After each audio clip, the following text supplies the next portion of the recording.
ब्रह्म मुहूर्त में कथा सुनने से और वास्तव में कथा सुनने से, एक तो होता है कि भाई जबरदस्ती सुन रहे हैं, क्या करें, ले आए महाराज जी टिकट करवा दीजिए, 7 दिन की दक्षिणा देंगे तो सुन ही लें, क्या करें, और तो कोई उपचार है नहीं, सॉल वॉल उड़ाड़ के महाराज बैठ जाएंगे,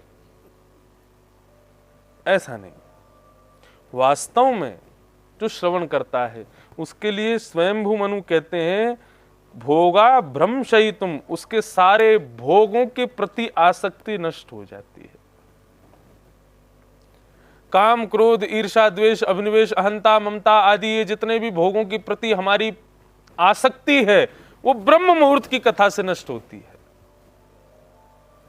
और क्या होता है, बोले भगवत पराह, भगवत परायण हम लोग हो जाएंगे, फिर ठाकुर जी के लिए ही सब क्रिया हमारी प्रारंभ हो जाएगी। शेकुर भगवत परम, हमारी क्रिया, हमारा रहना, हमारा सहना, हमारा भोजन, हमारा प्रत्येक क्रिया के पीछे ठाकुर जी ही विद्यमान हो जाएंगे। एक कथा से नहीं हुए दूसरी से हो जाएंगे, दूसरी से नहीं हुए तीसरी से होंगे, तीसरी से नहीं चौथी से होंगे। निरंतर ये सुनते रहो, एक ना एक दिन तो हो ही जाएंगे। अभी तो देखो हमारी इतनी आयु भी नहीं है, और गृहस्थाश्रम में होने के बाद में बहुत अतिशय अगर मैं कर दूं तो फिर वो ज़्यादा ठीक भी नहीं लगता है कि मैं हर कथा ही अगर मैं अकिंचन करने लग जाऊं, ब्रह्म मुहूर्त की करूं, बहुत मुश्किल हो जाएगी अभी तो। लेकिन हाँ, एक आयु जब आ जाएगी, एक समय जब आ जाएगा, फिर चाहे बड़ी कथा हो, चाहे छोटी कथा हो, चाहे अकिंचन हो, चाहे अति अकिंचन हो, चाहे किंचन हो, सब कथा ब्रह्म मुहूर्त में ही होंगी। आप कहेंगे कि हमको भैया पुणे के बढ़िया ग्राउंड में 2-2.5 हजार लोग बैठ जाएंगे, इतने बड़े ग्राउंड में कथा करानी है, तो भी यही होगा, सुबह 4:30 बजे से होगी। आना है आओ, आना है तो मोस्ट वेलकम, नहीं आना तो भीड़ कम। सबसे बड़ी विशेषता इस कथा की है कि यहां पर अयोग्य नहीं आ सकता, चाह करके भी नहीं पहुंच सकता। जो पात्र है, जो योग्य है, वही यहां पर आ सकता है। चाहे कितनी भी टिकट करा लो, अयोग्य पहुंच ही नहीं पाएगा।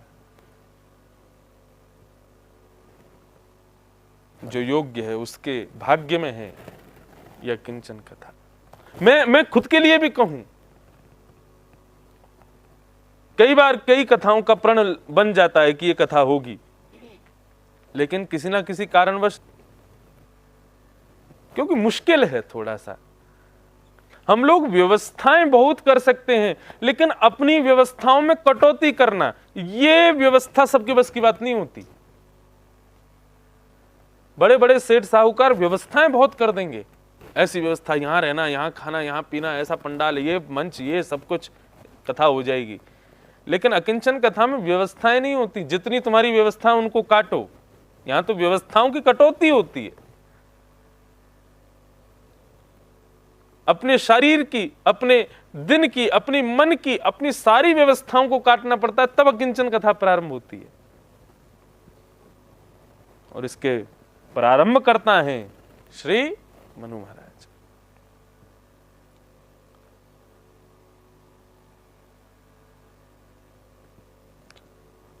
शृण्वतो ध्यायतो विष्णु कुर्वतो ब्रुवतः कथम। इस प्रकार श्री मनु महाराज ने प्रथम बार ये ब्रह्म मुहूर्त की कथा का क्रम प्रारंभ किया था। उन्हीं मनु की संतान हैं हम भी मानव हैं, मनु के संतान को ही मानव कहते हैं, इसलिए हमारे वश में है, हमारे अधिकार में है अकिंचन कथा का श्रवण लाभ। तो आइए आज के इस मंगलमय प्रसंग को प्रारंभ करें। श्री कपिल देवहूति संवाद।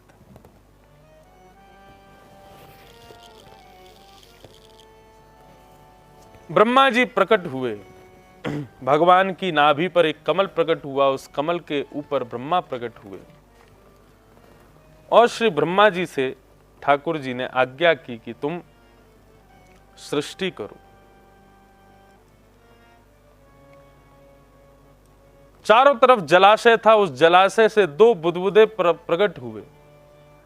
एक बुलबुला जब फूटा तो उसमें से शब्द उत्पन्न हुआ त, दूसरा बुलबुला जब फूटा तो उसमें से शब्द उत्पन्न हुआ प। इन दो शब्दों को प्रथम बार जब ब्रह्मा ने सुना तो तप करो। हमारे वृंदावन की भाषा यदि कही जाए तो तप किसे कहते हैं? भजन को ही तप कहते हैं। और देखो, प्रत्येक युग में तप का अपना स्वरूप बदल जाता है। सतयुग, त्रेता, द्वापर, कलयुग चतुर्युग हैं। सतयुग में तप कहते हैं शरीर को अव्यवस्थाएं देना। कहीं हिमालय पर जाकर के अपने परिवार से दूर, पत्नी बच्चों से दूर, सबसे दूर देह को ले जा करके उसको प्रतिकूल परिस्थिति में ले जा करके भगवत भजन करना, इसको तपस्या कहा जाता था सतयुग में। त्रेता में वही तपस्या का रूप धारण कर लेता है यज्ञ, हवन। तो सतयुग में तपस्या हिमालय पर जाकर के होती है, त्रेता में तपस्या यज्ञ के माध्यम से होती है, द्वापर में तपस्या ठाकुर जी के अर्चना से प्रारंभ होती है, ठाकुर जी की मूर्ति पूजा, ठाकुर जी की सेवा, यही तपस्या है। और इस कलिकाल में भगवत कथा सुनना ही तपस्या है, यही तप है, भगवत भजन ही तप है। और बंधुओं, भजन क्या है, तप क्या है? हमारे वृंदावन की भाषा में तो तप यही है, पढ़ो रहूं कुंजन के कोने, श्याम राधिका गाऊं, किशोरी तेरे चरणन की रज पाऊं। एक वृंदावन के किसी कोने में पड़े रहो और पड़े पड़े ठाकुर जी का चिंतन मात्र करते रहो, ठाकुर जी का स्मरण मात्र करते रहो, ठाकुर जी का भजन मात्र करते रहो, ब्रजवासियों का दर्शन कर लो। ठाकुर जी का दर्शन मिल जाए तो बहुत अच्छी बात, ठाकुर जी का नहीं मिले तो ठाकुर जी के पुजारियों का दर्शन, पुजारियों का दर्शन नहीं मिले तो मंदिर का दर्शन, मंदिर का दर्शन नहीं तो गली का दर्शन, गली का दर्शन नहीं मिलता तो किसी ब्रजवासी का दर्शन, ब्रजवासी का दर्शन नहीं मिलता तो वृंदावन की किसी गली मोहल्ले का दर्शन, वृंदावन की गली मोहल्ले का भी दर्शन नहीं होता तो वृंदावन के गली मोहल्लों में भ्रमण करने वाले कुकरों का दर्शन, उनका भी दर्शन नहीं मिलता तो किसी कीट पतंगे का दर्शन होना चाहिए ब्रज का, उसका भी दर्शन नहीं मिलता तो वृंदावन की कण का दर्शन। और किसी का दर्शन ना मिले तो अपने घर पर बैठ करके केवल नेत्र बंद करके वृंदावन का स्मरण मात्र करना इस कलिकाल में तपस्या है, यही तप है। चरणन की रज पाऊं किशोरी तोरे, चरणन की रज पाऊं, चरणन की रज पाऊं,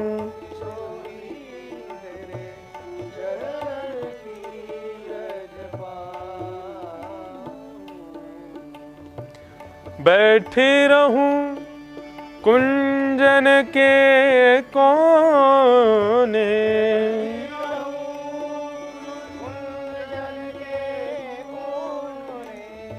बैठे रहूं कुंजन के कोने,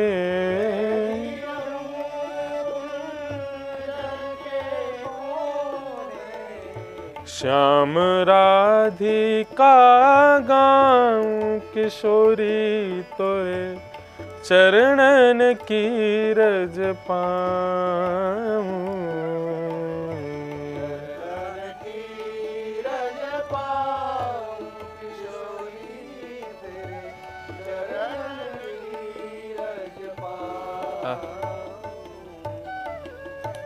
जारज को ब्रह्माधिक तरसत,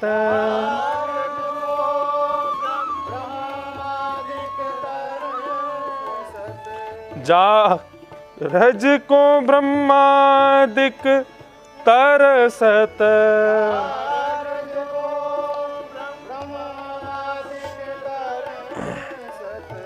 सूरज शीश चढ़ाऊं किशोरी तोरे, चरणन की रज पाऊं,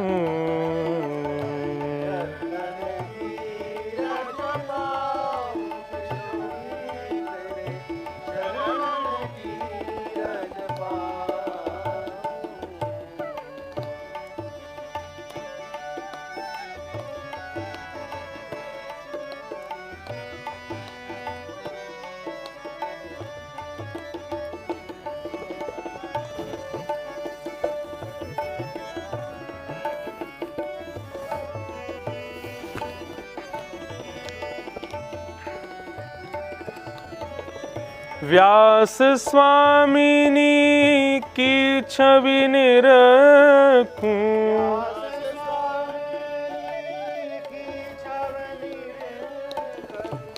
व्यास स्वामिनी की छवि निरखत,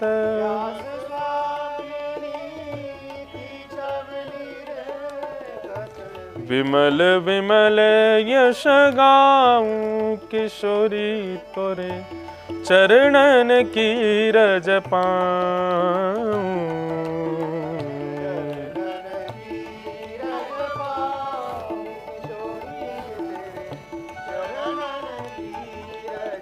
चरणन की रज पाऊं, चरणन की रज पाऊं, रज पाऊं।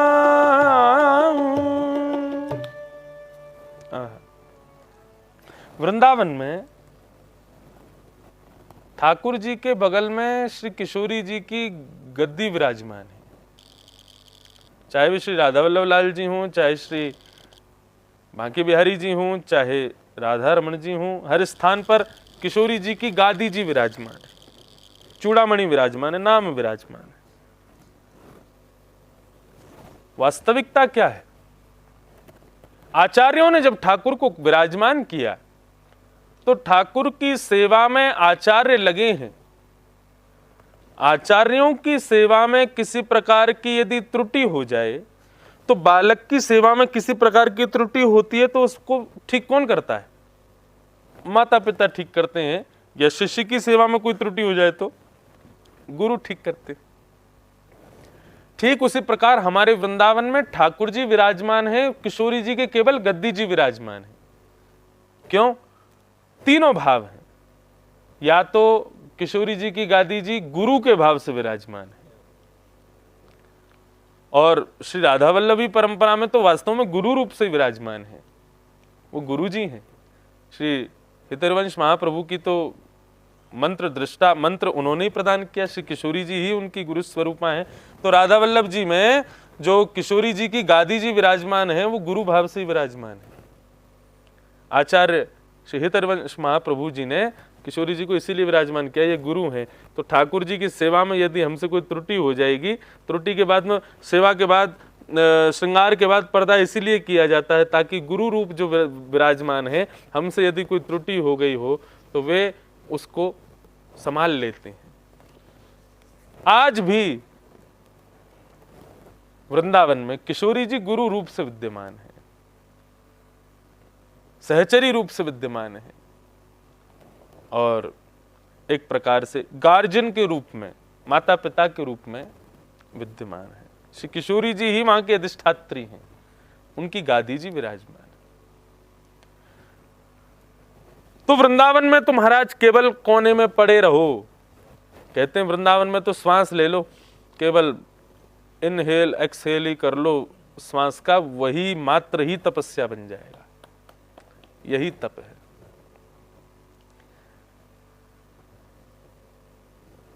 ब्रह्मा जी ने तप किया, तप के पश्चात उन्होंने सृष्टि करना प्रारंभ किया। ब्रह्मा जी ने सबसे पहले सृष्टि में क्या बनाया? 5 प्रकार के अज्ञान का निर्माण किया श्री ब्रह्मा जी ने। 5 अविद्याओं का निर्माण सबसे पहले किया। आप कहेंगे अविद्या का निर्माण, अज्ञान का निर्माण ब्रह्मा जी ने क्यों किया?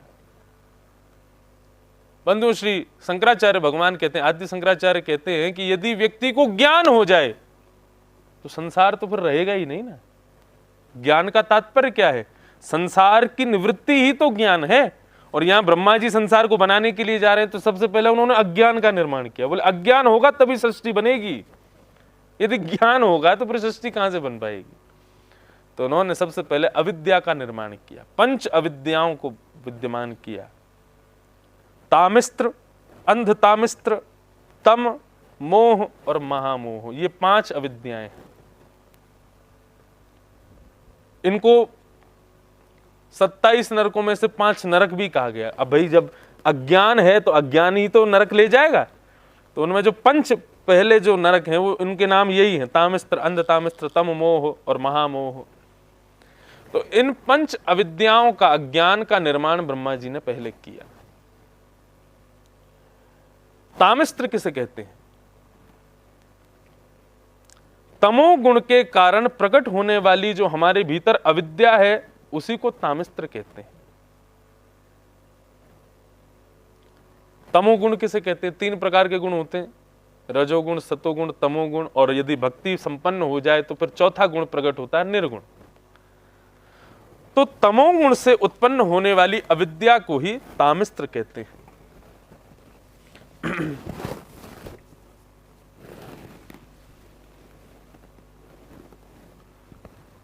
सब कुछ सहज है, सब कुछ अनुकूल है, लेकिन उसके बाद भी उस मार्ग पर चलना जिस मार्ग के लिए गुरुजनों ने, माता पिता ने एवं हमारे शास्त्रों ने आज्ञा नहीं की है, इसी को ही तामिस्त्र विद्या कहते हैं, तामिस्त्र ज्ञान कहते हैं। और अंध तामिस्त्र बोले, तामिस्त्र व्यक्ति तो एक बार को गुरुजनों की बात मान करके, ठीक है वो एक बार भटक गया, लेकिन गुरुजनों की बात मान करके वो पुनः सतमार्गी हो सकता है। लेकिन अंध तामिस्त्र बोले कि वो तो असद मार्ग पर जाकर के अंधा और हो जाता है, कितना भी उसको बताओ लेकिन वो वापस लौट करके नहीं आ पाता। ये दूसरी अविद्या बनाई। तीसरी तम, चौथी मोह और 5वीं महामोह। ये 5 प्रकार की अविद्याओं का निर्माण ब्रह्मा जी ने सबसे पहले किया। अज्ञान का निर्माण क्यों हुआ? ताकि सृष्टि हो सके, ये संसार बन सके। क्योंकि अगर अज्ञान ना हो तो संसार तो नष्ट ही हो जाएगा। अज्ञान है इसीलिए हम लोग इस संसार में रह रहे हैं, अज्ञान है इसीलिए व्यवहार निभा रहे हैं, अज्ञान है इसीलिए कोई ब्याह कर रहे हैं, अपने परिवार में रह रहे हैं, कोई माँ है, कोई पिता है, कोई भाई है, कोई बंधु है। ये अज्ञान है, तभी तो सब हमारे संबंधी हैं। और ज्ञान हो जाए तो फिर कौन भाई, कौन माता, कौन पिता। जो सन्यास परंपरा होती है उसका मतलब क्या होता है? वो सन्यास क्यों हो गया? बोले कि उसको ज्ञान हो गया, उसको संसार का बोध हो गया, उसको पता लग गया कि संसार मिथ्या है। ज्ञान होते ही त्याग कर देता है अपने परिवार का, मतलब संसार का त्याग कर देता है। तो ज्ञान त्याग कराता है और अज्ञान संसार में ले जाता है, इसलिए पहले अज्ञान बना। इस प्रकार ब्रह्मा जी ने फिर अज्ञान का निर्माण करने के बाद में फिर अपने उस तामसिक देह का परित्याग किया, सात्विक देह का रूप धारण किया। तो उसमें से उन्होंने उत्पन्न किया सनक सनंदन सनातन सनत कुमार, भगवान के प्रथम अवतार। उनको 2 आज्ञा की, भजन करो और सृष्टि बनाने में मेरी सहायता करो। तब उन्होंने कहा कि पिताजी आपकी पहली आज्ञा हमको स्वीकार है, भजन कर लेंगे लेकिन सृष्टि में हमारी इतनी रुचि नहीं है। इस बात से रुष्ट हो गए भगवान ब्रह्म, तो उनकी भौएं आपस में मिलने लगी। महाराज भयंकर क्रोधित हुए, कुंपित हुए। तब ब्रह्मा जी के ललाट का भेदन करते हुए भगवान शिव प्रकट हुए। बोलो महाबलेश्वर महादेव की। ब्रह्मा जी ने स्पष्ट कह दिया, बोले तुम प्रकट होते ही रोने लगे इसलिए तुम्हारा नाम रुद्र होगा। तुम रो रहे हो इसलिए संसार के लोग तुमको रुद्र कह करके पुकारेंगे। ब्रह्मा जी ने भगवान शिव का नाम रुद्र रखा और कहा कि भैया तुम्हारे लिए भी 2 आज्ञा हैं, भजन करो और कर्म करो। भगवान शिव बोले हमारे बड़े भैया सनत कुमारों की जो इच्छा थी हमारी भी इच्छा तो वही है, लेकिन अगर हमने भी पिताजी की आज्ञा नहीं मानी तो जैसे बड़े भैया ने आज्ञा नहीं मानी तो क्रोध से हम प्रकट हो गए। अगर मैंने भी आज्ञा नहीं मानी तो फिर क्रोध आ जाएगा, जाने कौन प्रकट होगा फिर। तो इसलिए ब्रह्मा जी की आज्ञा मान करके शंकर जी ने सृष्टि करना शुरू किया। किसको बनाया ये सब आप जानते हैं, मैंने बहुत बार कथाओं में बताया है। भूत प्रेत पिशाचनी डाकनी साकनी इन सबको बनाना शुरू कर दिया। जैसे ही देखा ब्रह्मा जी ने आकर के कि भैया इन्होंने तो पूरी सृष्टि को नष्ट करने वाली प्रजा बना दी, तो आकर के ब्रह्मा जी से कहा अलम प्रजा भी। ब्रह्मा जी ने कहा भैया तुम अपनी प्रजा को अब यहीं समाप्त करो और इनको अपने संग लेकर के चले जाओ। इस प्रकार भगवान शिव को कहा कि भैया तुम सृष्टि के देव नहीं हो, तुम संहार के देव हो। आपको तो हम तभी याद करेंगे जब संहार करना होगा। इस प्रकार शंकर जी निवृत्त हो गए, प्रसन्न हो गए, बोले बाबा बस यही तो हम चाहते थे। इस प्रकार से भगवान शिव निवृत्त होकर चले गए। तब 10 मानस पुत्रों को बनाया गया, उसमें 10वें पुत्र थे श्री नारद जी महाराज। तत्पश्चात अपने ही अंग को 2 रूपों में परिणत किया, तो बाम अंग से सतरूपा और दाहिने अंग से स्वयंभू मनु प्रकट हुए। स्वयंभू मनु सतरूपा दोनों को आज्ञा की कि आप जाकर के पृथ्वी पर सृष्टि करना प्रारंभ करो। दोनों पृथ्वी पर आए तो हिरण्याक्ष नाम का दैत्य पृथ्वी का हरण करके चला गया। तब ब्रह्मा जी की नासिका से भगवान बराह प्रकट हुए। बोलो बराह भगवान की। बराह भगवान प्रकट हुए। बराह भगवान ने आकर के पृथ्वी को यथा उचित स्थान पर पुनः व्यवस्थित किया और पुनः व्यवस्थित करने के बाद में हिरण्याक्ष का वध किया।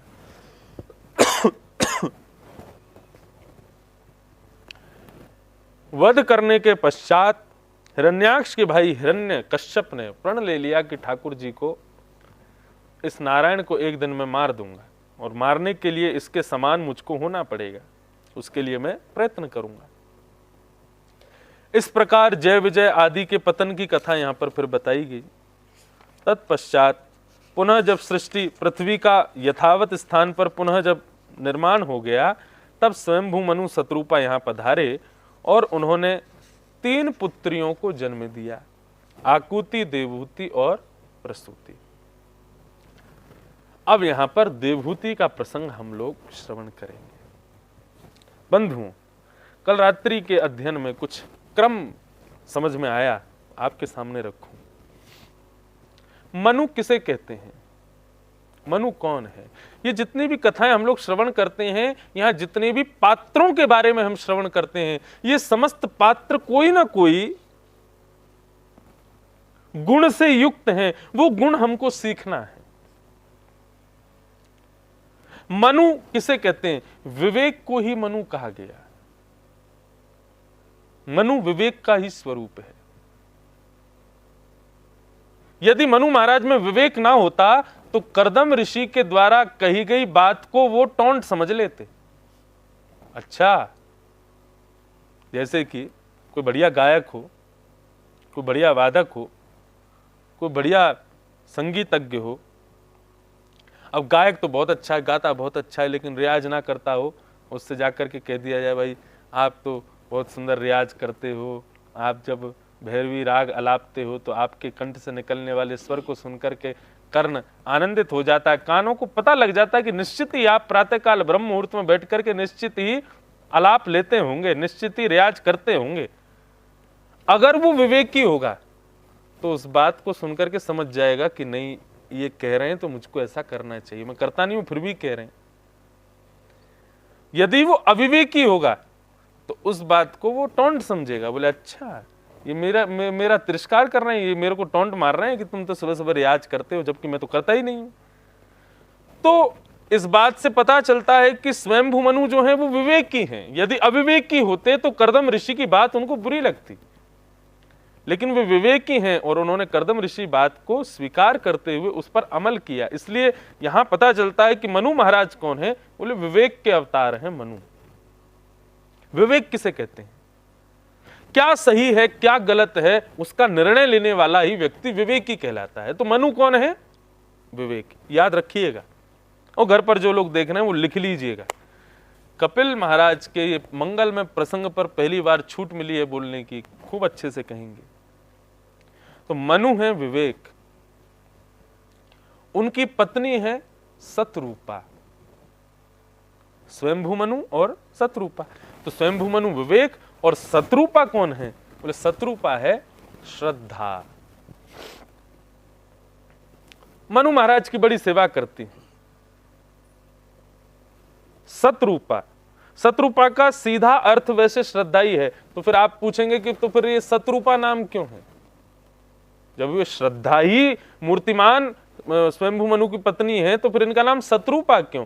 सत माने 100, रूप माने 100 रूप वाली सतरूपा। श्रद्धावंत व्यक्ति के 100 रूप होते हैं। वो यथा उचित अवस्था में, यथा उचित व्यवस्था में, यथा उचित क्रमानुसार अपने विभिन्न विभिन्न रूप धारण कर लेता है। ये श्रद्धा का स्वरूप होता है। श्रद्धावान लभते ज्ञानम, श्रद्धावान व्यक्ति को ज्ञान प्राप्त होता है। और श्रद्धावान व्यक्ति को यदि ज्ञान सहजता में प्राप्त हो जाए तो अच्छा, लेकिन यदि कहीं से ज्ञान लेना हो, नहीं मिल रहा हो, तो 100 प्रकार से प्रयास करेगा कि मुझे यहां से ज्ञान प्राप्त हो। इसलिए श्रद्धावंत व्यक्ति को सतरूपा ही कहा जाता है। उसके 100 रूप होते हैं, श्रद्धा ही सतरूपा है। तो मनु महाराज विवेक, सतरूपा श्रद्धा। तो विवेक के साथ में जब श्रद्धा मिलती है तब देवभूति का प्रादुर्भाव होता है। और देवभूति कौन है? साक्षात भक्ति ही देवभूति है। भक्ति महारानी ही देवभूति। दैवम आहुयति यासा देवभूति। जो देवताओं को आवाहन करे, जो देवताओं को जन्म देवे, जो देवताओं को अपने पास बुलावे, उसको कहते हैं देवभूति। जो देव को अपने पास बुलावे, देव को अपने पास बुलाने की सामर्थ्य केवल भक्ति में और किसी में नहीं है। इसलिए देवभूति कौन है? साक्षात भक्ति है। भक्ति अब हृदय में प्रकट कब होती है? ये अब समझने वाली बात। बोले विवेक हो और विवेक के साथ में श्रद्धा हो।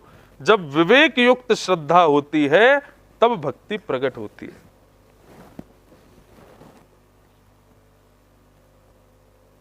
कई लोगों की श्रद्धा तांत्रिक तंत्र विद्या में होती है, वहां भक्ति प्रकट नहीं होती। क्यों? क्योंकि अविवेक के साथ में श्रद्धा है। व्यास मंच पर बैठ करके कहें बुरी लगे तो लग जाए, लेकिन तंत्र विद्या में पढ़ करके उसके प्रति अतिशय श्रद्धा रखना ये अति विवेक की बात नहीं है, अविवेक ही है।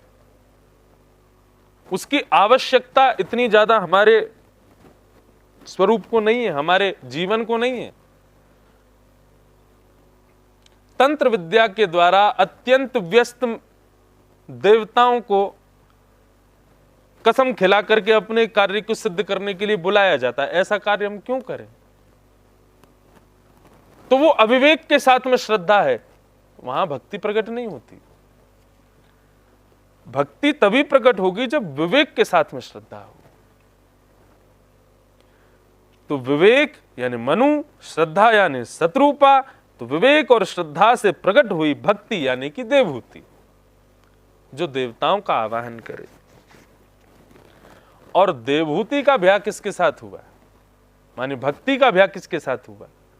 बोले देवभूति का ब्याह हुआ कर्दम ऋषि के साथ। कर्दम ऋषि का अर्थ क्या है? कर्दम ऋषि की स्वरूप क्या है? बोले जो अपनी बाह्य और आंतरिक इंद्रियों का जो दमन करे उसी का नाम है कर्दम। महाराज अभी सुनने में आएगा, ब्याह करते ही 60 वर्ष की समाधि लगी थी उनकी। ब्याह करने के तुरंत बाद, ब्याह से पहले से लेकर के ब्याह करने के बाद तक दूल्हा की महाराज नींद उड़ी रहती है। वो इतना उत्सुक रहता है, उसको इतनी प्रसन्नता होती है कि क्षण भी महाराज युगों के समान व्यतीत होते हैं। ऐसी स्थिति में कर्दम ऋषि 60 वर्ष की समाधि में चले गए। कैसे? क्योंकि अपनी इंद्रियों का दमन किया था, अपनी इंद्रियों पर वशीकृत किया था। ऐसे कर्दम ऋषि हैं। तो विवेक के साथ जब श्रद्धा मिलती है तब भक्ति उत्पन्न होती है, और भक्ति के साथ जब इंद्रियों का दमन होता है तब भगवान कपिल का प्रादुर्भाव होता है, भगवान कपिल प्रकट होते हैं। ये बहुत समझने योग्य बात है। आज की इन बातों को अपने जीवन में उतार लीजिएगा और अपने हृदय में इन 4 क्रमों को लाइएगा। सबसे पहले विवेक युक्त हो। और विवेक कैसे होता है? बिन सत्संग विवेक ना होई, बिन सत्संग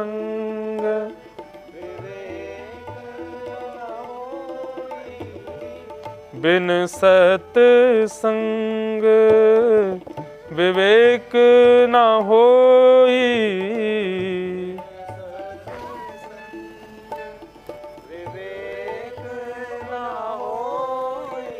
श्री राम कृपा बिन सुलभ न सोई, राम कृपा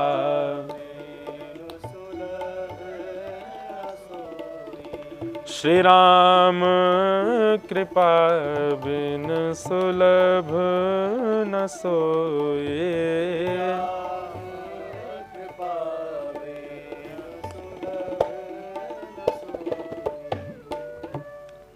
बिनु सत्संग विवेक न होई, बिना सत्संग के विवेक नहीं होता। और श्री राम कृपा बिन सुलभ न सोए। तो सबसे पहला हमारे जीवन में विवेक आवे, और विवेक किससे आएगा? सत्संग से आएगा। और सत्संग किससे आएगा? बोले प्रभु राम की कृपा से आएगा। उनकी कृपा के बिना सत्संग की प्राप्ति नहीं।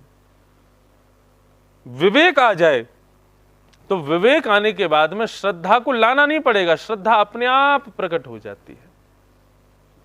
श्रद्धा किसी के प्रति कोई कितना भी कह दे, प्रकट कराने के लिए कराई जाए ऐसा हो नहीं सकता। श्रद्धा स्वयं प्रकट होती है। मैं कह दूं ये पंडित जी बहुत बढ़िया बोलते हैं, आप इनकी कथा सुनो, एक बार व्यास मंच पर बैठा के महाराज इनसे मधुराष्टकम सुन लो, आपका रोम रोम प्रफुल्लित हो जाएगा। यदि मैं ऐसा कहता रहूं तो आपकी श्रद्धा प्रकट हो जाएगी? नहीं होगी। श्रद्धा किसी के कहने से प्रकट नहीं होती, श्रद्धा स्वयं प्रकट होती है। विवेक को जीवन में लाना पड़ता है सत्संग से, और विवेक आते ही श्रद्धा स्वयं प्रकट होती है। तो विवेक और श्रद्धा का समन्वय होते ही भक्ति महारानी अपने आप आ जाती। और भक्ति कैसी है? सकल भुवन मध्य निर्धनास्तेपि धन्या, निवसति हृदयेषां श्रीहरेर्भक्तिरेका, प्रविशति निजलोकं सर्वथा तो विहाय। सकल भुवन मध्य निर्धनास्तेपि धन्या। लोगों के लिए धन्य व्यक्ति कौन है? जो बहुत लक्ष्मीवंत है, ऐसा व्यक्ति धन श्रेष्ठ माना जाता है आज के समाज में, जिसके पास बहुत धन है। लेकिन श्रीमद् भागवत जी के महात्म्य में कहा गया कि भाई बहुत धनवान व्यक्ति श्रेष्ठ नहीं है। श्रेष्ठ कौन है? बोले भले ही निर्धन हो लेकिन उसके हृदय में भक्ति हो, ठाकुर जी की भक्ति प्रगाढ़ हो, वो व्यक्ति श्रेष्ठ है। क्यों? बोले उस व्यक्ति के हृदय में भक्ति है, और भक्ति के सूत्र में बंध करके भगवान उसके हृदय में आ जाते हैं, इसलिए वो व्यक्ति बहुत श्रेष्ठ है। भक्ति बिना विवेक के, बिना श्रद्धा के जीवन में आती नहीं है। स्वयंभू मनु शत्रुपा का संयोग होता है, तब भक्ति प्रकट होती है। और भक्ति आने के बाद में इंद्रियों का दमन करना प्रारंभ कर दीजिए, अपनी इंद्रियों की इच्छाओं को नष्ट करना शुरू कर दीजिए। जैसे ही 10 इंद्रियां वशीकृत होंगी, वही भक्ति फिर जन्म देगी भगवान कपिल को। कपिल किसे कहते हैं? सांख्य ज्ञान ही कपिल है, वैराग्य ही कपिल है, पूर्ण योग ही कपिल है।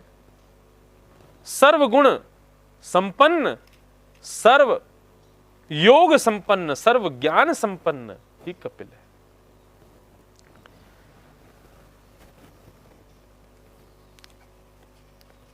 स्वयंभू मनु शत्रुपा ने एक पुत्री को जन्म दिया जिसका नाम है देवहूति। अब भगवान की कोई भी क्रिया होती है, उस क्रिया में एक व्यक्ति जब तक नहीं आवे तब तक भगवान की क्रिया क्रियान्वित नहीं होती, और उस व्यक्ति का नाम है नारद। नारद जी के बिना ठाकुर जी की कोई क्रिया, देखो नारद जी भगवान के 24 अवतारों में भी हैं, नारद जी 12 भागवतों में भी हैं, नारद जी परम भागवत भी हैं, लेकिन इन सब के बाद लिख लीजिएगा नारद जी कौन है? भगवान श्री कृष्ण का मन ही नारद है। उनकी कोई भी इच्छा होती है ठाकुर जी की, तो बिना नारद के आप देख लीजिए कोई क्रिया कभी पूरी हुई ही नहीं। जैसे हमारा मन था कि महाबलेश्वर में कथा हो, इन सुंदर वादियों में कथा हो, इन सुंदर पर्वताकारों के बीच में बैठ करके मधुर सुमंदर ये सुमधुर वायुमंडल हमारा स्पर्श करे तब हम कथा सुने। हमने ये मन बनाया, लेकिन हमारा जो मन बना वो क्रियान्वित हमारे शरीर को ही करना पड़ता है। लेकिन ऐसे नारायण जब किसी क्रिया के लिए मन बनाते हैं तो उनका शरीर कोई क्रियान्वित नहीं होता, उनका मन ही चलते फिरते नारद जी हैं।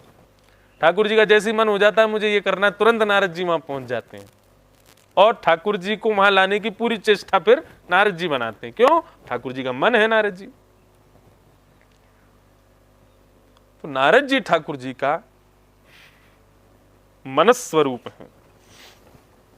भगवान ने नारद जी को भेजा और नारद जी ने जाकर के स्वयं भूमनु शत्रुपा के सामने बैठ करके भगवान ब्रह्म के छाया पुत्र कर्दम ऋषि का गुणानुवाद करना प्रारंभ किया।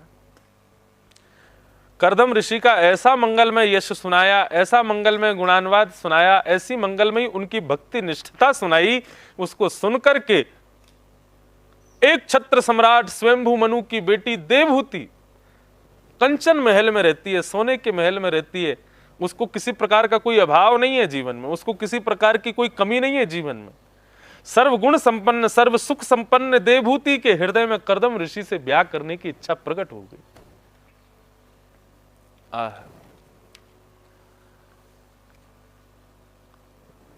ब्याह जब होता है ना तो कन्या वरीयते रूपम, जिस लड़की का ब्याह होता है वो लड़के में कुछ नहीं देखती, केवल एक चीज देखती है, क्या? रूप अच्छा हो।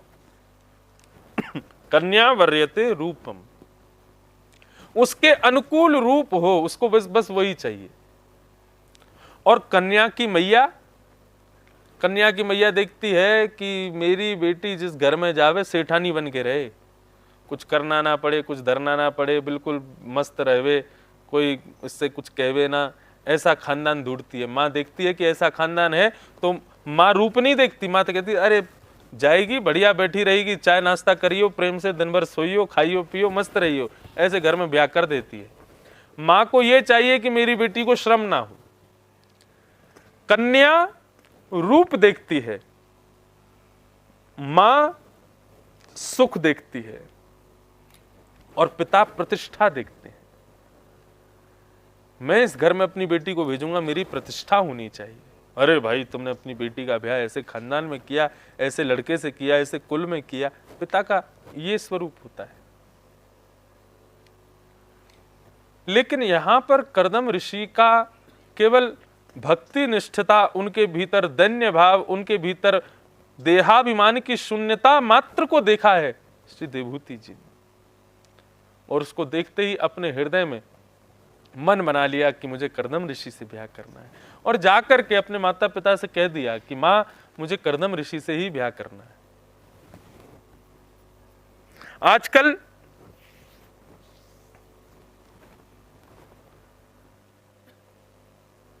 स्वेच्छा ब्याह का प्रचलन बहुत हो गया है।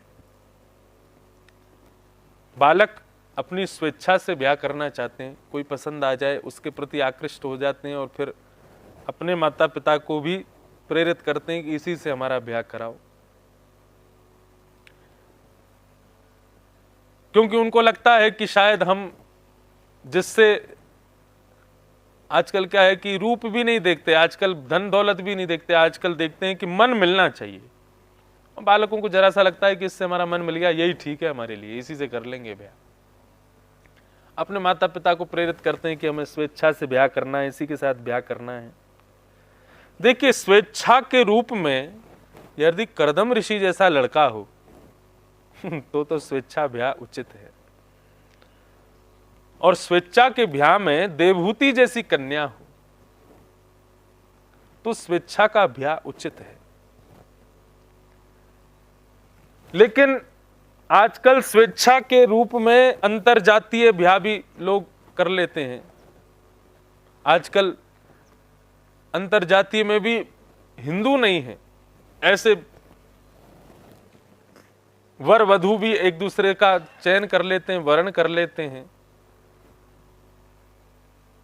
जिनके हृदय न राम वै देहि, तजिए ताहि कोटि वैरिसम, यद्यपि परम स्नेही।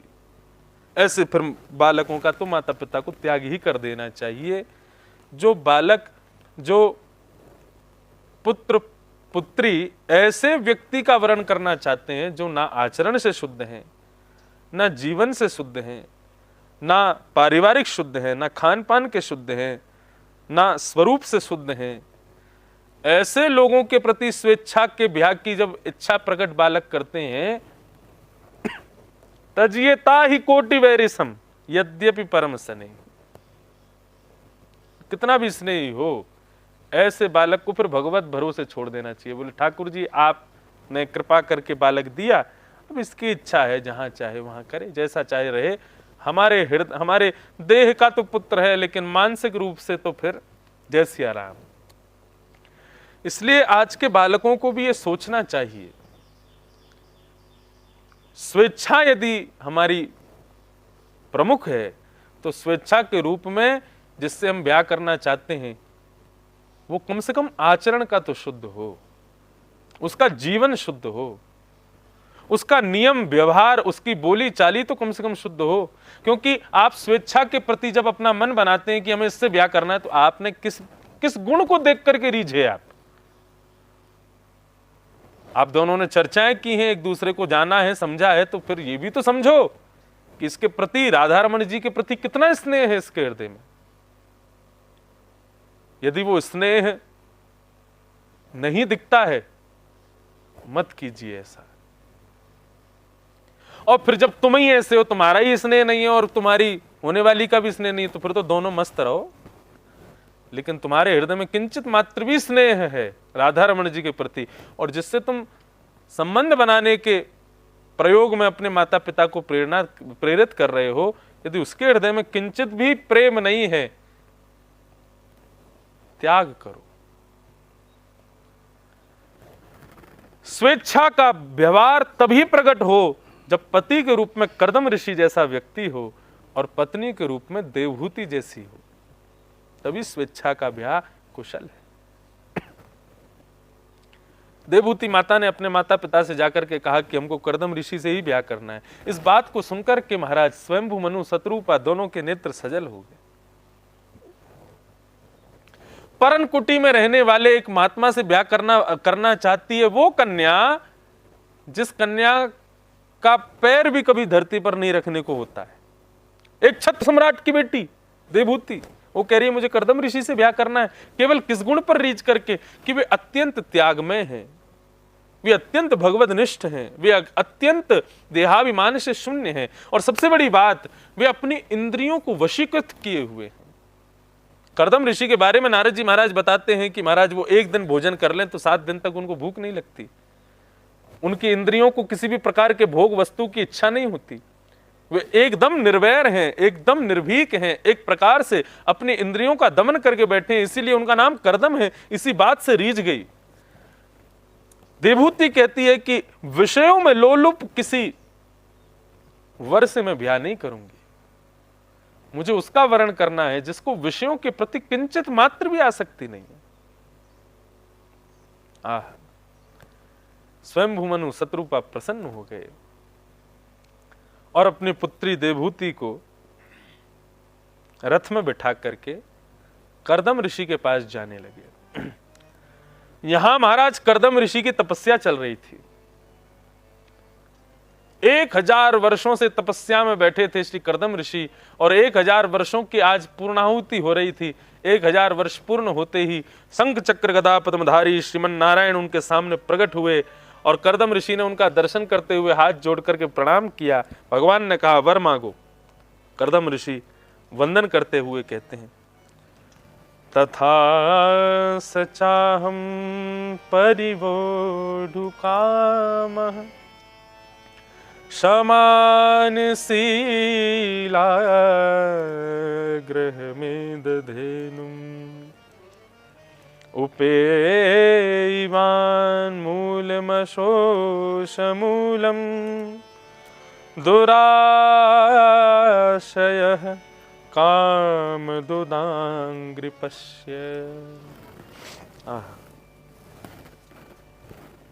कर्दम ऋषि 1000 वर्षों की आज अपनी तपस्या पूरी करते हैं, और तपस्या पूर्ण करते हुए कहते हैं कि हे प्रभु, तथा सचाहम परिवोढु कामा समानशीला गृहमेद धेनु। हे प्रभु, यदि आप मुझे वरदान में कुछ देना चाहते हैं तो एक ही वरदान दे दीजिए ऐसी कन्या से मेरा ब्याह हो जो मेरे समान शील हो, मेरे समान हो। मेरे समान मतलब बोले भक्तिनिष्ठ हो, उसकी भी इंद्रियां किसी भी प्रकार के भोग विलास में आसक्त ना हो। गृहमेध धेनुम, मुझे घर के लिए कोई कन्या नहीं चाहिए, बिल्कुल गाय जैसी सीधी सादी एक गैया ही लानी है, यही बात कह लो। धेनुम शब्द कह दिया, बोले गाय लानी है मुझको, बिल्कुल सीधी सादी घर में रहे, हमारे मेरे अनुकूल रहे, मैं उसके अनुकूल रहूं, ऐसी कृपा मुझ पर कर दीजिए। परंतु देखिए यहां पर कर्दम ऋषि और कर्दम ऋषि और देवभूति का भी स्वेच्छा ब्याह हो रहा है, लेकिन दोनों की इच्छा देखो, मेरे होने वाले वर में क्या स्वरूप होना चाहिए और मेरी होने वाली वधू के अंदर क्या क्या गुण होने चाहिए, दोनों बता रहे। मेरे अनुकूल गुण वाली हो, ऐसी कन्या से मेरा ब्याह हो जाए प्रभु। 1000 वर्षों की तपस्या के पश्चात मैं यही मांगना चाहता हूं, भगवान के नेत्र सजल हो। आप 1000 वर्षों की तपस्या पूर्ण करने के बाद में मेरे से समान शीला गृहमेध धेनुम एक साधारण सी कन्या का वर्ण करना चाहते हो, इसके लिए 1000 वर्षों की तपस्या कर रहे हो।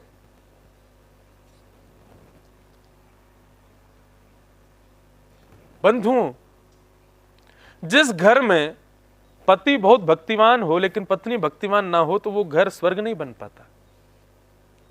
जिस घर में पत्नी बहुत भक्तिमान हो और पति भक्तिमान ना हो, उस घर में फिर भी थोड़ा बहुत ठीक रहता है, क्यों? माताएं तो अधिकतर भक्तिमान होती हैं, पुरुष उतने भक्तिमान नहीं होते। माताएं तो दिन में भी ये कर ले वो कर ले, ये पेड़ पर जल चढ़ा दो, यहाँ देवता को पूछ दो, यहाँ महात्मा के यहाँ कुछ दक्षिणा दे आओ, ये कर दो वो कर दो, वो सब पूरे दिन करती रहती हैं। लेकिन पुरुषों में ये देखने को बहुत कम मिलता है। जिस घर में पुरुष भक्तिवान ना हो, मां भक्तिवान हो, वो घर भी ठीक है। जिस घर में पुरुष भक्तिवान हो लेकिन मैया भक्तिवान ना हो, वहां पर बड़ी दिक्कत होती है। लेकिन घर वैकुंठ तब बनता है जब पुरुष और उसकी पत्नी दोनों भक्तिमान हो, भक्ति संपन्न हो।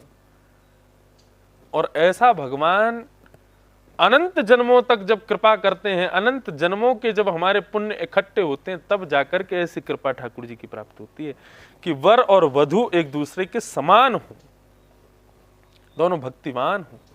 ये भगवान की अनंत कृपा के बाद ऐसा संपन्न होने को प्राप्त होता है।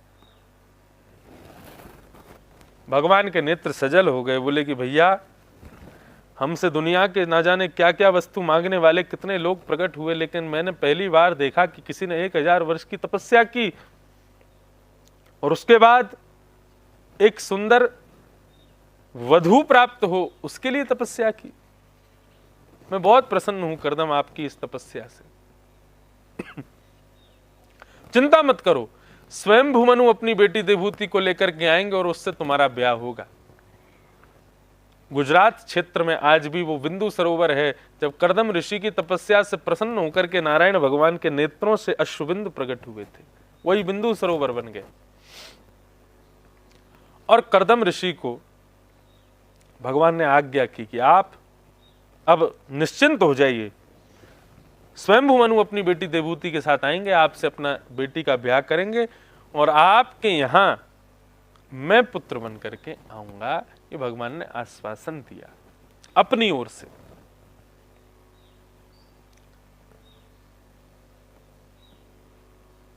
जब व्यक्ति इस प्रकार की कामनाओं के साथ में भक्ति संपन्न होता है तो ठाकुर जी को बुलाना नहीं पड़ता, ठाकुर जी स्वयं कहते हैं कि मैं आऊंगा, मैं आ रहा हूं। इस महाराष्ट्र की भूमि को यह सौभाग्य प्राप्त हुआ है।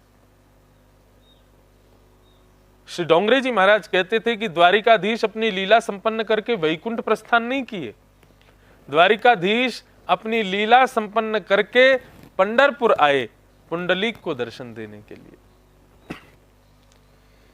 जहां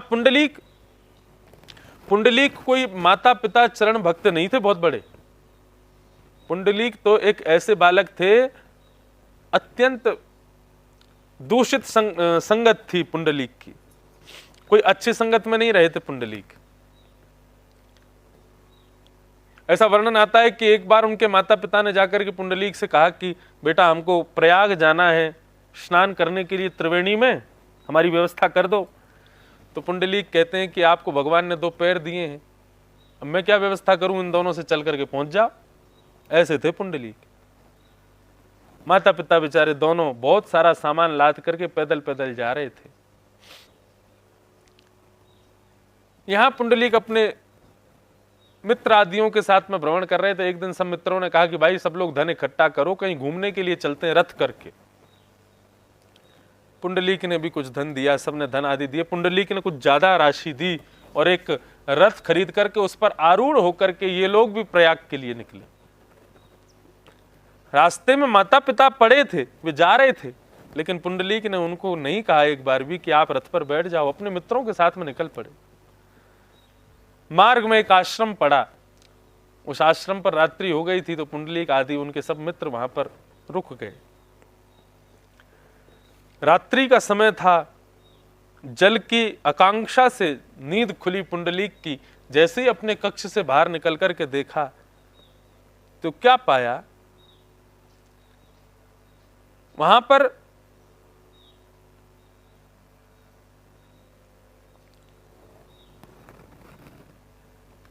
तीन कन्याएं झाड़ू लगा रही हैं, और झाड़ू लगाने के लिए जब वो आई हैं उस समय उनका जो स्वरूप है वो इतना कुरूप है कि उसको देखने की भी इच्छा किसी की नहीं होगी। लेकिन पुंडलीक खड़ा खड़ा केवल देखता है कि वे तीनों आकर के झाड़ू उठाती हैं, और जैसे ही झाड़ू लगाना शुरू करती हैं तो झाड़ू के लगाते ही नीचे से उड़ने वाली रज जैसे ही उनका स्पर्श करती है, स्पर्श करते ही उनका स्वरूप सुंदर होता चला जाता है। पूरे आश्रम में झाड़ू लगाते लगाते लगाते लगाते अंत में जब पूरे आश्रम को स्वच्छ करती हैं तो वो अत्यंत सुंदरी होकर के प्रकट हो जाती हैं। पुंडलीक दौड़ करके जाता है, हाथ जोड़ करके बैठ जाता है, बोले माँ जब आप यहाँ पर ये सोहिनी सेवा करने के लिए आई तब मैंने आपको देखा था, आपका स्वरूप इतना सुंदर नहीं था, लेकिन सोहिनी करते करते करते करते आपका रूप बदलता गया और आप अत्यंत सुंदर हो गई। हे माँ आप तीनों कौन हैं? तब उन तीनों ने अपना परिचय दिया, ये गंगा है, मैं यमुना हूं और ये सरस्वती, हम तीनों त्रिवेणी हैं। संसार के लोग प्रयाग में आकर के अपने पापों को नष्ट करने के लिए हम लोगों में आकर के गोते लगाते हैं और अपने समस्त पाप हम लोगों पर छोड़ जाते हैं। पूरे दिन पापों को अपने ऊपर ग्रहण करने के बाद हम अत्यंत कुरूपणी हो जाती हैं, परंतु रात्रि में हम कन्या का रूप धारण करके इस आश्रम में आती हैं और यहाँ आश्रम में आकर के हम यहाँ पर सोहिनी सेवा करती हैं। इस आश्रम में वृद्ध माता पिताओं की, वृद्ध लोगों की सेवा की जाती है। यहाँ इस आश्रम में संत महापुरुष वैष्णव भक्त वृंदों की सेवा की जाती है। उन सब की चरण रज को जब हम सोहिनी से साफ करती हैं तो वो चरण रज हमारे अंग पर लग करके हमारे ऊपर धोए हुए पापों को पवित्र कर देते हैं। इसलिए हम पूरे दिन तो लोगों के पापों को धारण करते हैं और रात्रि में इस आश्रम में आकर के सोहिनी लगा करके अपने पापों को नष्ट कर देते हैं। ये बात सुनकर के पुंडलीक के नेत्र खुले रह गए। बोले कि पापों को दूर करने के लिए आप लोग यहाँ, आप गंगा यमुना सरस्वती स्वयं इतनी अत्यंत पवित्र नदियां यहां आती हैं, इसका मतलब आपसे भी श्रेष्ठ कोई है पापों को दूर करने के लिए? बोले हाँ। बोले कौन है? बोले संतों की चरण रज, भगवत निष्ठ भक्तों की चरण रज। पुंडलीक ने कहा और यदि किसी को संत ना मिले, किसी को कोई भक्त ना मिले तो बोले घर में विराजमान लक्ष्मी नारायण स्वरूप माता पिता की चरण रज। यदि कोई बालक रोज प्रातःकाल उठ करके अपने माता पिता के चरणों में सर रख करके नित्य वंदन करे तो उसके समस्त प्रकार के पाप विकार सब नष्ट हो जाते हैं। ये सुनकर के पुंडलीक का रोम रोम प्रफुल्लित हो गया, रुदन करने लगे। मैंने अपने माता पिता के प्रयाग आने की व्यवस्था तक नहीं की, मैंने इतने अस्वर में उनसे कह दिया कि आप दोनों अपने चरणों से चले जाओ। अपने उस रथ को लेकर के गए और मध्य में ही रात्रि में शयन कर रहे एक पेड़ के नीचे बैठे पुंडलीक के माता पिता, पुंडलीक रोते हुए गए और जाकर के अपने माता पिता के चरणों को अपने सिर से लगाया। रथ में बैठा करके प्रयाग दर्शन करा के पुनः वापस लौट करके पंढरपुर चंद्रभागा नदी के तट पर आए और उसी समय चंद्रभागा के जल से संकल्प ले लिया, जीवन पर्यंत अपने माता पिता के चरणों के अलावा किसी का भजन नहीं करूंगा। मेरे लिए स्वर्ग, मेरे लिए वैकुंठ, मेरे लिए मंदिर, मेरे लिए सब कुछ मेरे माता पिता के चरणारविंद है। मेरे लिए ये चरण ही लक्ष्मी नारायण है। इनके अलावा मैंने किसी को नहीं देखा। उसी दिन ठाकुर जी के भक्त पुंडलीक ने अपने माता पिता के चरणों को इतना श्रेयस्कर समझा, उन्हीं की सेवा में लग गए। उसी दिन द्वारिकाधीश ने मन बना लिया, बोले कि अब तो पुंडलीक को दर्शन देना पड़ेगा। पुंडलीक ने कोई जप नहीं किया था, कोई तप नहीं किया था, कोई बहुत बड़े नियम नहीं किए थे, कोई अनुष्ठान नहीं किए थे। पुंडलीक ने केवल अपने माता पिता के चरणों में दृढ़ विश्वास किया। उसका परिणाम ये कि भगवान द्वारिका से सीधे पंढरपुर पधारे। वैसे बताते हैं कि रुक्मणी जी नाराज होकर आ गई थी किसी बात से, तो द्वारिकाधीश उनको मनाने के लिए आए थे इस क्षेत्र में। तो रुक्मणी जी को मना लिया। जब रुक्मणी जी मान गई तो वापस जाने का जब समय आया तब द्वारिकाधीश बोले, रुक्मणी जी एक भक्त को दर्शन देना है, आप द्वारिका चलो, हम आते हैं। बोले रुक्मणी जी बोली मैं भी चलूंगी साथ में। बोले आप मत चलो। बोले नहीं नहीं हम तो चलेंगे। ठाकुर जी बोले ठीक है चलना है तो फिर चलो। पुंडलीक के यहाँ जैसे ही पहुंचे तो ठाकुर जी के अंग से निकलने वाली सुगंधी जैसी पुंडलीक की नासिका में गई, अपने माता पिता के चरण दबा रहे पुंडलीक व्यथित हो गए। ये सुगंधी कहां से आ रही है? अरे भैया ये कहां से सुगंधी आ रही है? इस सुगंधी के कारण कहीं मेरे माता पिता की निद्रा में भंगिमा नहीं आ जाए। ठाकुर जी जब चलते हैं तो उनके मधुर नूपुरों की ध्वनि जब पुंडलीक के कान में पड़ती है तो पुंडलीक अपने कान बंद करते हैं, अपने माता पिता के कानों को छुपाते हैं, कहीं ये नूपुरों की ध्वनि से मेरे माता पिता की नींद ना खुल जाए। जिस नूपुर की झंकार को सुनने के लिए देवादिदेव महादेव तरसते हैं, उस नूपुर की झंकार को सुन करके पुंडलीक अपने कान बंद कर रहा है। भगवान मुख्य द्वार पर आकर के जब खड़े हो गए तब दिव्य प्रकाश हुआ। पुंडलीक कहने लगा अरे भैया इतना प्रकाश, इतना प्रकाश कहां से आ रहा है? इस प्रकाश को कम करो, मेरे माता पिता की नींद ना खुल जाए। रुक्मणी जी को गुस्सा आया, बोले कि तुम कैसे के यहां आए हो? आपकी सुगंधी को लेके, नूपुरों की आवाज को सुनकर के, आपके प्रकाश को देख करके जो प्रसन्न नहीं होता ऐसे को दर्शन देने आए हो आप? भगवान वहीं सामने खड़े हो गए। रुक्मणी जी ने कहा साक्षात नारायण, साक्षात श्री कृष्ण, साक्षात द्वारिकाधीश तुम्हारे यहाँ आए हैं पुंडलीक, आओ दर्शन करो। पुंडलीक बोला कौन आए? द्वारिकाधीश आए हैं। बोले हाँ द्वारिकाधीश आए हैं। क्यों आए हैं? बोले तुमको दर्शन देने आए। दर्शन देने? मैंने तो बुलाया नहीं था, फिर क्यों आए हैं? बोले तुमने नहीं बुलाया था, तुम्हारी माता पिता चरण कमल में भक्ति देख करके ठाकुर जी प्रसन्न होके आए हैं। तो पुंडलीक कहता है कि मैंने कोई इसलिए भक्ति थोड़ी की थी कि मेरी भक्ति से ये प्रसन्न हो जाए। इनसे कहिए कि अभी मैं अपने माता पिता की सेवा में बहुत व्यस्त हूं, यहां से चले जाएं। ठाकुर जी को भी उसने स्वीकार नहीं किया। रुक्मणी जी ने हाथ पकड़ लिया द्वारिकाधीश का, बोले चलो अब तो यहां से, इतना अपमान सहन नहीं करेंगे हम। आप देवादि देव हैं, आप देवादि देव के भी देव हैं, और ये साधारण सा बालक आपके स्वरूप को पहचानता नहीं है। मैंने बता दिया कि साक्षात द्वारिकाधीश है, तब भी आपको स्वीकार नहीं करता है। द्वारिकाधीश कहते हैं हमको इसकी यही भावना तो प्रिय है, इसकी माता पिता चरण कमलों में जो भक्ति है यही तो मेरे को यहां पर खींच करके लाई है। बहुत देर खड़े खड़े हो गए। रुक्मणी जी ने पुंडलीक से कहा अरे भैया द्वारिकाधीश खड़े हैं, तेरे द्वार पर भगवान खड़े हैं, कम से कम आसन तो दे दे। पुंडलीक बोला ये सुबह सुबह बला और आ गई मेरे जान को, किसने बुलाया इनको? अब इनको आसन दो बैठने के लिए। पुंडलीक बोला मैं माता पिता की सेवा में हूं, आसन देने में असमर्थ हूं। तभी वहां पर एक ईंट पड़ी थी, पुंडलीक ने जोर से खिसका दी। बोले लीजिए, ये इसी को ही आसन समझ के इस पर बैठ जाइए। ईंट को देखा, रुक्मणी जी ने हाथ पकड़ लिया, बोले खबरदार जो इस पर चढ़े तो। बोले इतना अपमान नहीं सहेंगे हम। ठाकुर जी ने रुक्मणी जी का हाथ छोड़ा और उस ईंट पर खड़े हो गए। दोनों भुजाओं को कमर पर रख करके मानो प्रतीक्षा कर रहे हैं, पुंडलीक की सेवा जब पूरी होगी उसको दर्शन देकर के ही जाऊंगा। बोलो श्री पंडरीनाथ भगवान की, श्री विठ्ठल भगवान की। आशा बरी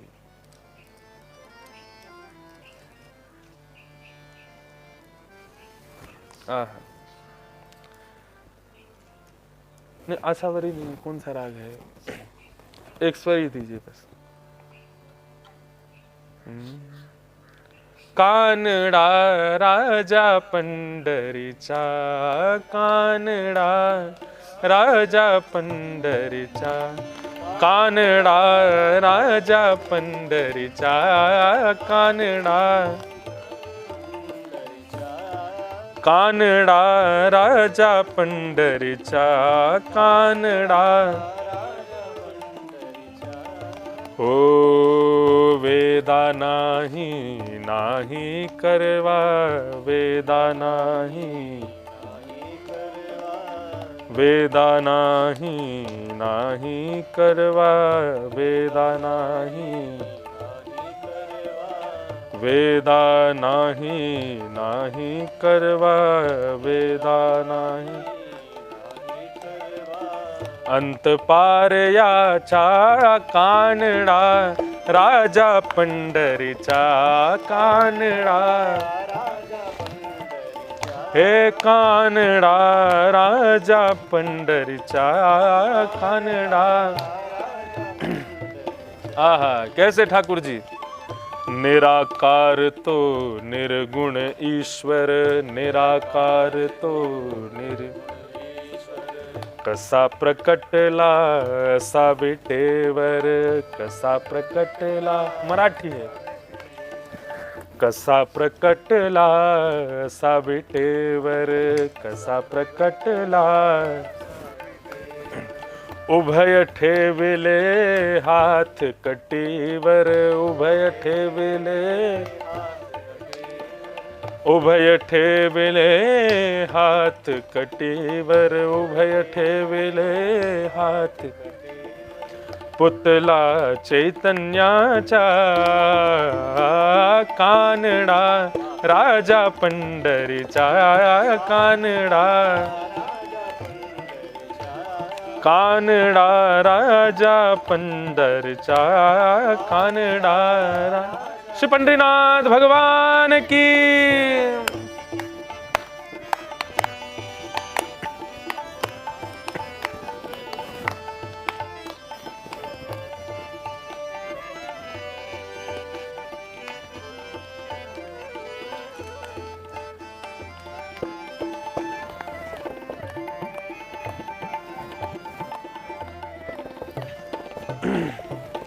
परब्रह्म हे भक्तासाठी, परब्रह्म हे मुके ठाकले भीमे काठी, मुके ठाकले. उमा राहिला भाव सवायल, उमा रावला, उमा राहिला भाव सवायल. जानू की पुंडली का, कानडा राजा पंढरीचा, कानडा. हे कानडा राजा पंढरीचा, कानडा. हे हानाम्याची खीर चाखतो, हानाम्याची. सुनो, इसका अर्थ ना कथा के बाद में राहुल जी बताएंगे क्योंकि मुझे तो बस मैं देख के गा रहा हूँ, मुझे अर्थ इतना मुझे थोड़ा बहुत पता है. जैसे कि उभय ठेविले हाथ कटीवर, जिन्होंने अपने कटी भाग पर अपने हाथ को रखा है. हाँ? और पुतला चैतन्याचा, जो मूर्ति नहीं है, साक्षात चैतन्य है. चैतन्य मतलब जिस प्रकार हम चैतन्य, वैसे ठाकुर जी चैतन्य स्वरूप है. कानडा राजा पंढरीचा, ऐसे पंढरपुर के राजा कौन है? बोले हमारे कन्हैया ही पंढरपुर के राजा हैं. हान्याम्याची खीर चाखतो, हानाम्याची चोखोवाची गुरे राखतो, चोखोवाची गुरे.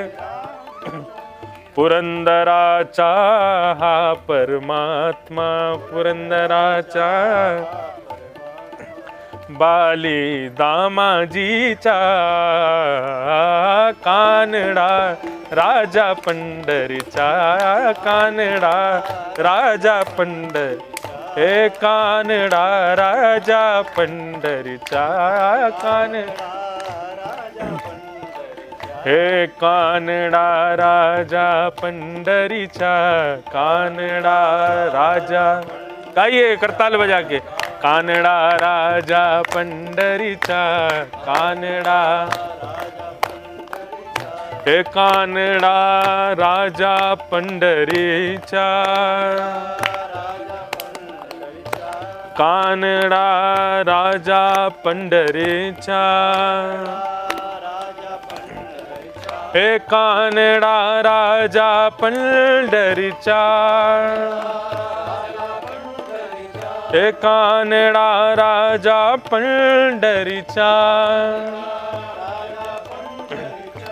कानडा राजा पंढरीचा, कानडा राजा पंढरीचा, हे कानडा राजा पंढरीचा, कानडा राजा पंढरीचा, कानडा राजा पंढरीचा, कानडा राजा पंढरीचा, हे कानडा राजा पंढरीचा, कानडा राजा पंढरीचा, कानडा राजा पंढरीचा, हे विठोबा विठोबा, विठोबा विठोबा, विठ्ठल विठ्ठल, विठ्ठल विठ्ठल, विठ्ठल विठ्ठल, विठ्ठल विठ्ठल, विठ्ठल विठ्ठल, विठ्ठल विठ्ठल, माऊली विठ्ठल, माऊली विठ्ठल, विठ्ठल विठ्ठल, विठ्ठल विठ्ठल, विठ्ठल विठ्ठल, विठ्ठल विठ्ठल, विठ्ठल विठ्ठल, विठ्ठल विठ्ठल, पुंडलीक वरदे श्री हरि विठ्ठल, ज्ञानदेव तुकाराम, श्री पंढरीनाथ भगवान की जय। कानडा राजा पंढरीचा। इसका अर्थ आज समझेंगे राहुल जी से बैठ के, फिर कल इसकी व्याख्या करेंगे क्या भाव यहाँ बताए हैं। परब्रह्म है भक्ता साथी, जो परब्रह्म है, और भक्ता साथी मतलब भक्तों के लिए जो परब्रह्म है। मुखे ठाकले भीमे काठी, मुके ठाकले भीमे काठी। अब वो बाद में बैठ के करेंगे। हाँ उमा राहिला भाव सवा सावयव, जानू की पुंडली काचा,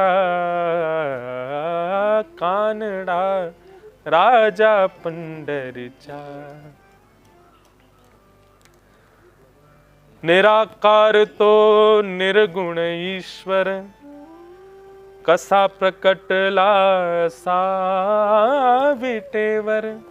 विटेवर मतलब ईंट के ऊपर प्रकट हुए हैं। कौन प्रकट हुए हैं? बोले निर्गुण ईश्वर, निराकार निर्गुण ईश्वर ईंट के ऊपर प्रकट हुए हैं।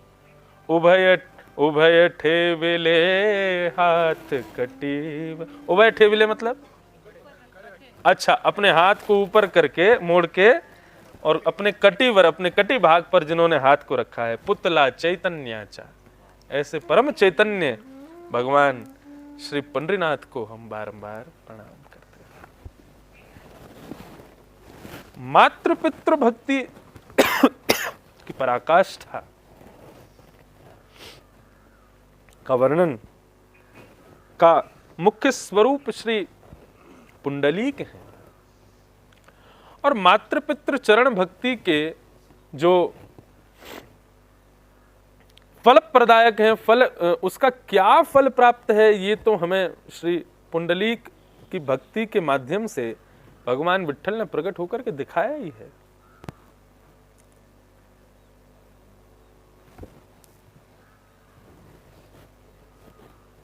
इसलिए मातृपितृ चरण भक्ति अति श्रेष्ठ है। रघुनाथ जी भी नित्य अपने माता पिता के श्री चरणों में वंदन करते हैं। क्यों? क्योंकि मातृपितृ चरण अत्यंत कोटि गंगा के समान ही है। नित्य उनका स्पर्श करने मात्र से, नित्य प्रणाम करने मात्र से, नित्य वंदन करने मात्र से कोटि पापों का समन्वय होता है, कोटि पापों का नाश होता है। इसलिए मातृपितृ चरण भक्ति अति श्रेष्ठ है। श्री कर्दम ऋषि ने भगवान से तपस्या में कहा, गृहमेद धेनुम तथा सचाहम, मैं चाहता हूं कि एक घर के लिए सुंदर धेनु समान कन्या प्राप्त हो। भगवान प्रसन्न हुए, नेत्रों से अश्रुधार बहे, वही बिंदु सरोवर बन गया और कहा कि परसों स्वयंभू मनु अपनी बेटी देवहूति को लेकर के आएंगे और उससे तुम्हारा ब्याह होगा। स्वयंभू मनु शत्रुपा अपनी पुत्री देवहूति को लेकर के कर्दम ऋषि के आश्रम पहुंचे और वहां जाकर के कर्दम ऋषि ने खूब आदर सम्मान सत्कार के द्वारा स्वयंभू मनु का खूब अगुवानी की। बंधुओं, यदि कोई व्यक्ति श्रेष्ठ संत के आने पर स्वयं चल करके जाकर के और बड़ी श्रेष्ठता से उसकी अगवानी नहीं करता है तो उसके पास जितनी भी दैवी संपदा है, उसकी जितनी भी भक्ति संपन्नता है, वो सब नष्ट हो जाती है। इसलिए हमारे यहाँ संत महापुरुष जब पधारते हैं तो उनके बड़े स्वागत सम्मान किए जाते हैं, बड़ी प्रेम से उनको बुलाया जाता है, बड़ी अच्छे से उनका सत्कार किया जाता है। उसके पीछे कारण है। अभी इसी कथा में देवहूति संवाद में ही वर्णन आएगा कि जब गंगा जी सागर में जाकर के मिलती हैं तो आप कहीं भी संगम पर जाकर के देखें तो नदी समुद्र में जाकर के मिल जाती है, लेकिन जब जगत पवित्र करने वाली जगत जननी गंगा जी जब सागर में प्रवेश करने के लिए जाने लगी तो वर्णन आता है कि सागर संत महामुनि ऋषियों के साथ प्रकट हो गए और प्रकट होकर के अगवानी करने के लिए समुद्र आगे आए गंगा जी के। वहां पता नहीं चलता कि समुद्र कहां है और गंगा जी कहां है। उसके पीछे कारण यह है कि बोले कि भाई गंगा जी तो आ ही रही थी, लेकिन गंगा जी के आगमन की प्रसन्नता देख करके अत्यंत तपस्विनी, अत्यंत तेजस्विनी, अत्यंत पाप भंजनी गंगा के आने की जब समाचार सागर को मिला तो स्वयं सिंधु वहां प्रकट हो गया और उनकी अगवानी करने के लिए आगे जाता है समुद्र, तब गंगा जी को लेकर के आता है। तो यदि कोई संत वैष्णव भक्त वृंद यदि हमारे यहाँ पधारें तो हमारी वैदिक रीति कहती है कि उसकी अगवानी करनी चाहिए, उसका बढ़िया सम्मान सत्कार करना चाहिए, ब्राह्मणों का खूब सत्कार करना चाहिए। यदि कोई व्यक्ति भक्ति संपन्न आपके यहाँ पधारे और आप खूब संपन्न होने के बाद भी उसका स्वागत सत्कार ठीक से नहीं करते हैं तो हमारे भीतर जो दैवी शक्तियां हैं, हमारे भीतर कई दैवी शक्तियां हैं जिनका हमको बोध नहीं होता, हमको पता नहीं होता कि हमारे अंदर ये भी गुण था क्या। वह गुण धीरे धीरे नष्ट होने लग जाते हैं। इसलिए जब कभी भी पता चले कि कोई ब्राह्मण आ रहे हैं, कोई विप्र पधार रहे हैं, कोई भक्त वैष्णव पधार रहे हैं, उस समय ये मत देखो कि नीचे जल है, थल है, गंदा पड़ा है कि मिट्टी है, क्या है। तुरंत दंडवत प्रणाम लेट करके उसको वंदन करो। उससे हमारे कपड़े भले ही अपवित्र हो जाएं, कपड़े भले ही मैले हो जाएं, लेकिन हमारे ना जाने कितने प्रकार के विकार उसी समय पृथ्वी में छूट जाते हैं। जब हम किसी वैष्णव को बिना ये देखे कि जल है, थल है, कींच है, क्या है, कैसा है, प्रणाम करते हैं, दंडवत वंदन करते हैं, उससे हमारे ना जाने कितने प्रकार के विकार उसी समय पृथ्वी पर समाविष्ट हो जाते हैं।